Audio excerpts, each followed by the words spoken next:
So, with a little bit of a focus on sodium, I would like to say I was not watching what people were eating during lunchtime, so I was not making any judgment on how much sodium that you consumed. So I'd like to start with a little bit of a sodium quiz for everybody. So feel free, I'm just going to sort of post the questions and feel free to either think to yourself or shout out what you think the answer is. So sodium reduction is the only lifestyle modification known to reduce blood pressure. We have a false. You are correct. Other things such as losing weight, adopting a DASH eating pattern, which is high in fruits and vegetables, along with being physically active, can also help lower blood pressure. So multiple choice. The sodium reduction for most adults is A, 200 milligrams, B, 1,500 milligrams, C, 2,300 milligrams, or D, 10,000 milligrams. We have a couple votes for B. You guys are correct. Folks that might be familiar with the dietary guidelines, which are the government guidelines for nutrition, might think of 2,300, but really for most adults the recommendation is 1,500 milligrams per day. Now this applies to African Americans, persons 51 and older, and those with hypertension, chronic kidney disease, or diabetes. So this is about half of the total population and the majority of adults. Okay, next question. So if recommendation for most adults is 1,500, what's our current average sodium intake? She said scared. C. C, I hear some C's. The answer is C. So really for sort of most any age group, we're consuming far more sodium than is recommended. About 9 in 10 of us are eating more sodium than we need on any given day. Okay, so next question. An effective public health intervention to reduce sodium intake is to ban salt shakers from retail venues and restaurants. You guys are great. That's correct, it's false. Most of the sodium we eat is already in our food at the time that we get it. It's in processed and restaurant foods. So really most everyone has exceeded a day's worth of sodium before they even pick up a salt shaker. Okay, another true or false. Reducing sodium on a population level can reduce heart disease and stroke, morbidity and mortality, and can result in healthcare savings. Partly why I'm here today, but yeah. A tremendous benefit if we can help people lower their sodium intake. So, foods that don't even taste salty are top contributors of sodium in my diet. That is correct.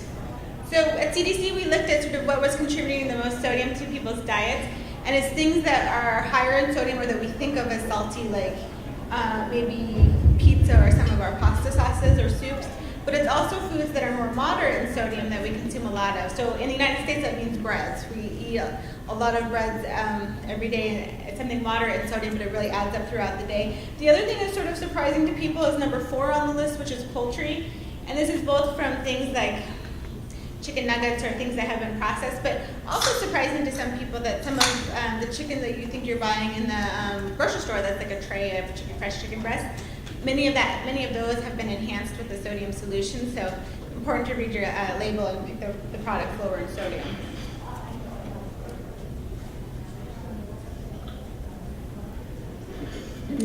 Okay, so maybe, I think there was some cereals available this morning, but maybe sort of think of the last time you were at your house and had breakfast cereal. Which breakfast cereal has the most sodium in 1 cup? Any guesses? Lucky Charms. Could we go for Lucky Charms? Yeah. Raisin Bran is the answer. So when you add milk to that, you're about at 485 milligrams of sodium for the day.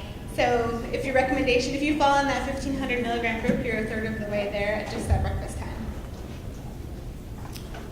The amount of sodium in a product can vary between brands by less than 25 milligrams, 25 to 100, 100 to 200, or greater than 200 milligrams. D? You are correct.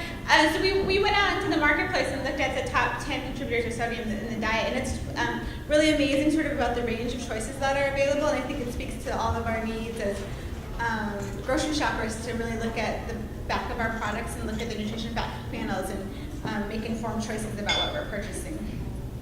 And I believe either at the front desk at the registration, we had a little card that had a little chart that showed the ranges that we found in products. So there's lots of opportunities here for us to make better choices. Oh, and here it is as well. So you can see the range on some things is tighter, like on white bread, it's about 80 to 230 milligrams, but on a fast food cheeseburger, cheeseburger can go from 710 milligrams to 1690, so a huge range there. So I encourage you all, if I've sort of piqued your interest, which I hope you have, to visit our website at cdc.gov/salt. In addition, our sister federal agencies have a large nutrition portfolio of work as well as the Food and Drug Administration and the Department of Agriculture. So that includes my session. I think we have a couple of minutes for questions, and then we can expand it to our panel. Does anybody have a question for Janelle? No questions? Okay, this is not good. I like questions. Are you sure? No questions for Janelle. Any questions about? I'll add a question. I just lost. I'm pretty loud without my phone. Oh no. Hi, my name is Leah. I just saw a study, and I don't remember who put it out, but I think it was about a week or so ago, about salt consumption increasing the chance for stomach cancers. Are you familiar with that at all? There's a little bit and a growing amount of evidence that's linking sodium to other things beyond blood pressure. I think sort of recently there was also a study about increased salt consumption and leaching of calcium in our bodies. So I think just all the more important to try to do better to lower our sodium intake. Your turn. Stand up. Okay. Okay, I'm Diana, and my question was about going back to the poultry thing and thinking, are companies required to label that they put those solutions in our food, or how does that work? It's a great question. So companies are required to label if it's been enhanced. Right now it can be a little difficult to find on the package.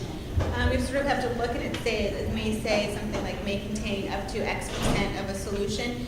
In the future, USDA has a new rule coming into effect that will help make it more easy for consumers to know what they're purchasing. So I think it's a good thing for us to look forward to.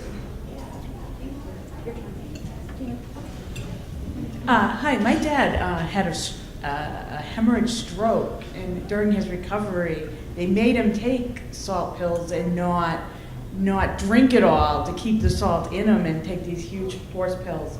And so he was really confused because he had always thought that salt was bad, and he was frustrated because no one would tell him why he had to take the big salt pills. There's a comment. So yeah, thank you. I don't think I have the magic answer for that without having his medical record. But, Yeah, no. Right, but sodium itself is not bad. It is too much sodium. that's exactly, Everybody needs sodium. Right. That's exactly correct. Yes.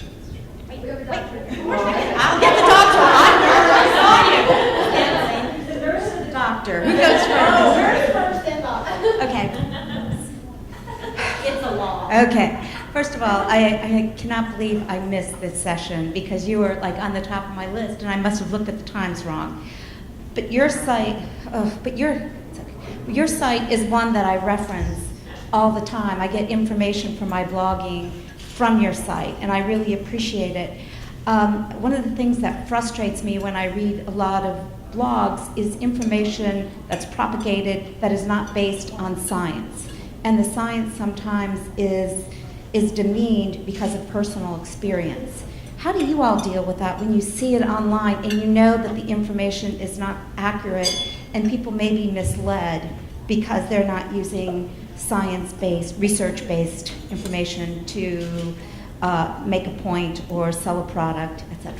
I think that's a great question, and actually might be a good one too to repeat when the whole panel is up here as well. But I think we just do our best to help inform consumers as we can. We're trying to expand the way we outreach to consumers more on our own sort of CDC Twitter feed and Facebook feed to sort of help get the information out and help people think of us as a resource to come to when they're looking for information. Last question, and then we'll bring the entire panel. So the nerd in me just has to first mention that your if your dad's blood pressure was very low, sometimes taking sodium supplements can help maintain blood pressure and bring up pressure, and it's possible that some component of his stroke made him unable to keep his blood pressures managed. That's just the nerd of me. I had to answer that. Just one question. Is that your daughter? It is. Isn't she cute? And that's a good way to bring the personal into your job. I was wondering. I wonder if that's her daughter. Thank you. No, I was sort of wanted a grocery store picture, and the poor baby, I had to pick her up from school because she didn't feel good, and we had to go pick up some medicine, so I was making her in the grocery store. I thought she was on a low sodium diet, so she. She is. In Okay. our household, yes. But Thank you, Janelle.